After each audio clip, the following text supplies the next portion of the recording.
जुल्फ घनेरी शाम क्या। यह गाना आपने सुना तो होगा और आपको पसंद भी आया होगा, लेकिन इस गाने के बनने की दिलचस्प बात क्या आप जानते हैं? नहीं तो आइए जानते हैं।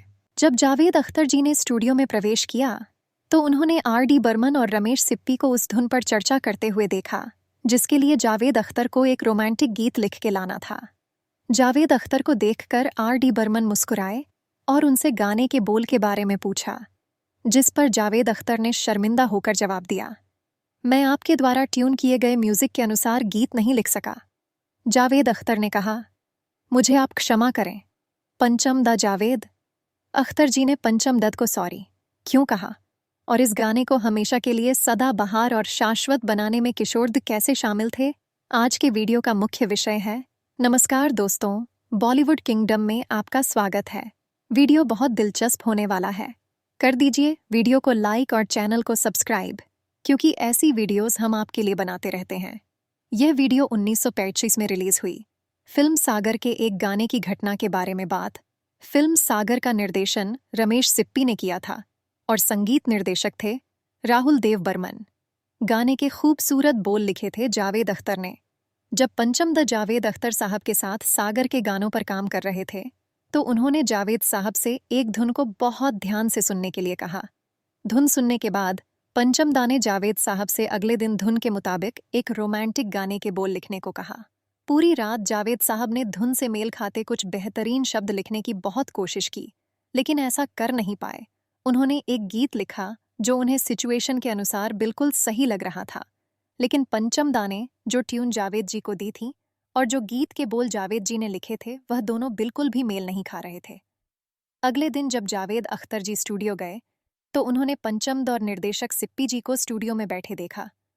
जावेद जी को देखकर R.D. बर्मन बहुत खुश हुए और उन्होंने तुरंत गाने के बोल मांगे। 1 मिनट चुप रहने के बाद जावेद जी बोले, मेरे पास एक गुड न्यूज़ है और एक बैड न्यूज़ है। आप सबसे पहले कौन सा सुनना चाहेंगे? कुछ सेकंड के लिए रूम में सन्नाटा छा गया। पंचमद ने जावेद जी की ओर देखा और कहा, क्या हुआ, आपने गाना नहीं लिखा? जावेद जी ने कहा, पंचमद, अच्छी खबर यह है कि मैंने कुछ शानदार गीत लिखे तो है, लेकिन और इससे पहले कि जावेद अख्तर कुछ और कहते, पंचमद बहुत खुश होकर जावेद साहब के पास कागज लेने के लिए दौड़े, जहां उन्होंने गीत लिखे थे। जावेद साहब ने धीमी आवाज में कहा, लेकिन आपने बुरी खबर तो सुनी ही नहीं। अच्छा ठीक है, अब मुझे बुरी खबर बताओ। पंचमद ने हंसते हुए कहा, मैंने जो गीत लिखा है उनके बोल उस धुन में बिल्कुल भी फिट नहीं बैठते जो आपने मुझे दी थी। फिर से स्टूडियो रूम में सन्नाटा छा गया। जावेद जी ने कहा, पंचमद, मैंने बहुत कोशिश की, लेकिन गाने की यह लाइन, सागर जैसी आंखों वाली, ये तो बता तेरा नाम है क्या? आपकी धुन के मीटर में फिट नहीं बैठी रमेश।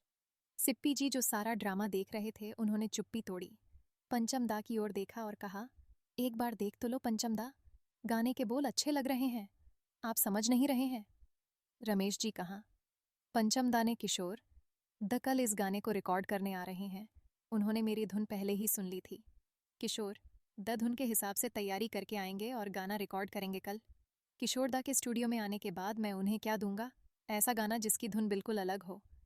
किशोर दा इन दिनों काफ़ी बिजी रहते हैं, पंचम दा ने थोड़ा डरते डरते कहा।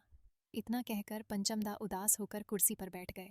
जावेद जी जो सिप्पी साहब के बगल में चुपचाप खड़े थे, उन्होंने उनकी ओर देखा। रमेश सिप्पी ने जावेद जी से पेपर लिया और गाने के बोल पढ़ने लगे। चेहरा है या चांद खिला है। इससे पहले कि सिप्पी जी कुछ और पंक्ति पढ़ पाते, R.D. बर्मन ने उनसे पेपर लिया और कुछ ऐसा किया जो किसी की भी कल्पना से परे था। उन्होंने अचानक अपनी नोटबुक उठाई, कुछ क्षणों तक गाने के बोल देखे और जावेद जी से गाना लिखवाने को कहा। R.D. बर्मन ने वही गाना दोबारा अपनी नोटबुक पर लिखना शुरू किया। किसी को समझ नहीं आ रहा था कि पंचमदा दोबारा यही गाना क्यों लिख रहे हैं। जावेद जी को लगा कि पंचमदा गाने के कुछ बोल बदल रहे हैं, लेकिन जब जावेद जी पंचमद के पास गए तो उन्होंने देखा कि पंचमदा बिल्कुल वही गीत कागज पर लिख रहे थे। लेकिन जावेद अख्तर तब दंग रह गए जब उन्हें समझ आया कि पंचमदा ना सिर्फ गाने के बोल लिख रहे थे, बल्कि साथ ही कुछ गुनगुना भी रहे थे। मतलब वह उसी वक्त गाने का म्यूजिक भी तैयार कर रहे थे, जो कई संगीत निर्देशकों के लिए लगभग असंभव है। लगभग 30 मिनट में संगीत पूरी तरह तैयार हो गया। पंचमदा ने दोनों की तरफ देखा। मुस्कुराए और कहा, हो गया म्यूजिक रेडी। जी हाँ दोस्तों, पंचम दन ने 30 मिनट में वो जादू कर दिया जिसका असर पिछले 30 सालों से सबके दिल और दिमाग में छाया हुआ है। अगले दिन जब किशोर दा स्टूडियो आए तो पंचम दा ने पिछले दिन हुई पूरी घटना बताई। किशोर दा जोर से हंसे और बोले, कोई बात नहीं, मुझे एक कप चाय दो, मैं गाना और ठीक से समझ लूं, फिर रिकॉर्डिंग के लिए जाऊंगा कहाँ। किशोर दा ने सागर जैसी आंखों वाली और किशोर दा के बारे में क्या बताएं, वह तो थे ही जीनियस। उन्होंने फाइनल रिकॉर्डिंग के दौरान गाने में कुछ सुधार किया। गाने में कुछ सॉफ्ट टच और कुछ हाई टच नोट्स जोड़ा जिससे गाने का फील और भी ताज़ा और जीवंत हो गया। और जब फिल्म रिलीज हुई तो यह गाना एक ब्लॉकबस्टर नंबर बन गया, एक typical Kishore Kumar romantic song. हम दर्शक किशोर कुमार के अलावा इस गाने को गाने वाले किसी और गायक के बारे में सोच भी नहीं सकते। यह गाना आर्शी कपूर के करियर के सबसे बेहतरीन गानों में से एक है। फिल्म सागर बॉक्स ऑफिस पर बहुत सफल रही और किशोर आरडी कॉम्बिनेशन ने एक बार फिर बॉक्स ऑफिस पर बाजी मारी। फिल्म के सभी गाने सुपरहिट थे, लेकिन 2 गाने हमेशा के लिए अमर हो गए, चेहरा है या चांद खिला है, और दूसरा गाना फिल्म का टाइटल सॉन्ग सागर किनारे दिल ये पुकारे, जिसके लिए किशोरदा को अपना आखिरी फिल्म फेयर पुरस्कार वर्ष 1986 में मिला था। वीडियो को समाप्त करते हुए गाने के बारे में अपनी अवश्य बताएं, लेकिन हम एक पॉइंट पर रोशनी डालना चाहेंगे। वह है पंचम द की क्रिएटिविटी, जिन्होंने तुरंत केवल 30 मिनट के भीतर एक गाने के लिए कुछ ऐसा जादुई संगीत तैयार किया जो आज तक सभी पीढ़ियों के बीच जबरदस्त लोकप्रिय है। दोस्तों, अगर आपको आज की जानकारी पसंद आई हो तो वीडियो को लाइक और शेयर करें। नए दर्शकों के लिए बॉलीवुड किंगडम को आज ही सब्सक्राइब करें।